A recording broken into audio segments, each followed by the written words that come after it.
In December 1999, one of the largest floods in the world occurred in Vargas, Venezuela. It was caused by a storm that lasted from the 14th of December through the 16th. This storm brought torrential rainfall, which then inundated the mountainous regions of Venezuela.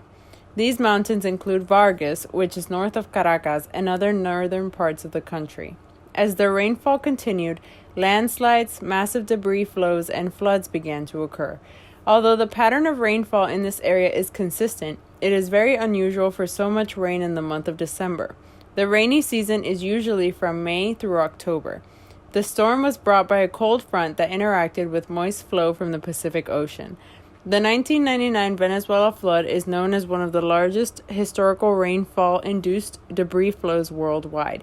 Yet, through observation of the drainage basins and historical records, we can see that flooding like this has happened before in this area. This flood impacted a coastal strip of 40 kilometers in North Caracas, mainly between La Guaira and Naguita. This area is part of the coastal state of Vargas, Venezuela. Although the area is extremely rugged and steep, the sides of the mountains consist of loose soil and debris.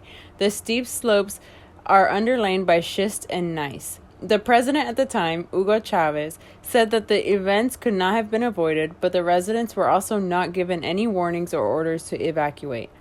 Lots of these areas are home to community and businesses, which cause the landslides to occur more heavily since the soil is unstable. The urban planning in this country is one that should be reconsidered and fixed so that not as many people are hurt and killed. Since the 17th century, there have been records of at least 1 to 2 landslides and floods per century. Events have occurred since 1798 and continue to happen, with one as close as February 1951. In 1999, the Vargas landslide killed over 30,000 people and caused 100,000 people to be evacuated due to the lack of public services. $2 to $3.5 billion in damage were caused by the landslides. 8,000 homes and 700 apartments were destroyed. And by the end of it, 70% of Vargas' population was affected. Due to lack of government support, the people in these areas were left homeless for decades. Regarding development and safety in case of future natural disasters, Venezuela currently has the following. The Venezuelan government now has evacuation plans, shelters, and cleanup crews that can be utilized in the case of future floods or other such natural disasters.